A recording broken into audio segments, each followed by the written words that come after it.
Salut à tous, c'est Frédéric Delavier. Aujourd'hui, je voulais vous faire une petite vidéo pour vous parler du choix amoureux, parce que je vois souvent les gens qui critiquent les couples quand ceci ne marche pas, ceci se défont, et qui les critiquent en disant: vous avez mal choisi votre partenaire, la prochaine fois faites mieux, vous êtes stupide. Ce qui est complètement ridicule et qui montre une profonde bêtise et une incompréhension des systèmes de reproduction de l'être humain. Parce que le choix amoureux, heureusement, ne dépend pas de la pure logique, mais est généré la plupart du temps par le besoin compulsif d'aimer et de se reproduire. Et pour ça, nous passons bien souvent sur ce qui nous paraît être des défauts, et qui des fois le sont, mais qui nous permettent de continuer la vie, de continuer l'humanité.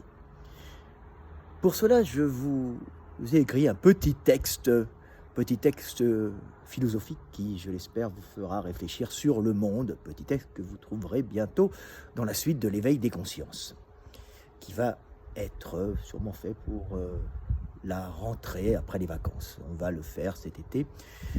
Donc, c'est une bonne nouvelle. Et je vais vous lire ce petit texte.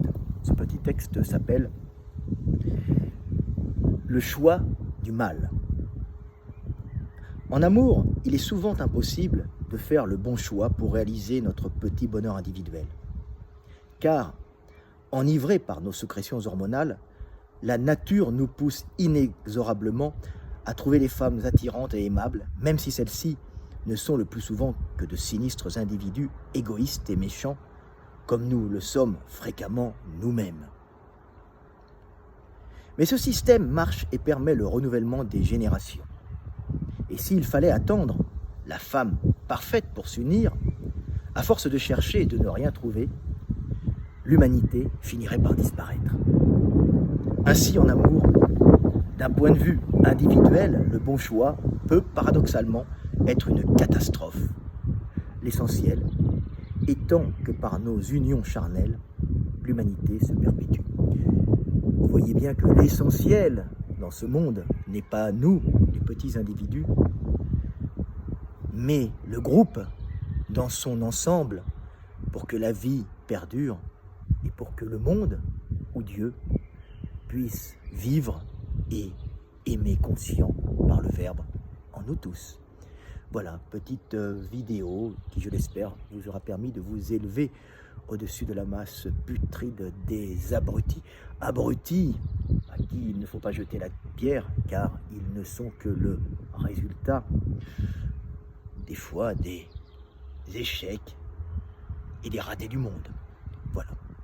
Et si vous voulez en savoir plus sur ce phénomène, lisez Tolstoï, lisez Guerre et paix, où ce problème est magnifiquement traité dans le personnage de Pierre, qui tombe amoureux de sa future femme et qui, enivré par l'amour, en réalité par les sécrétions hormonales, essaye de se convaincre que sa future femme est formidable, elle est belle, elle est gentille, alors que c'est une ignoble connasse. Tel est le monde, mais tout ça va dans les deux sens, bien sûr. Les femmes aussi s'éprennent d'abrutis, enivrés par leurs sécrétions hormonales. Nous sommes les hommes à l'égal des femmes. C'était Fred Delavier, je vous aime et paix sur terre, mes frères.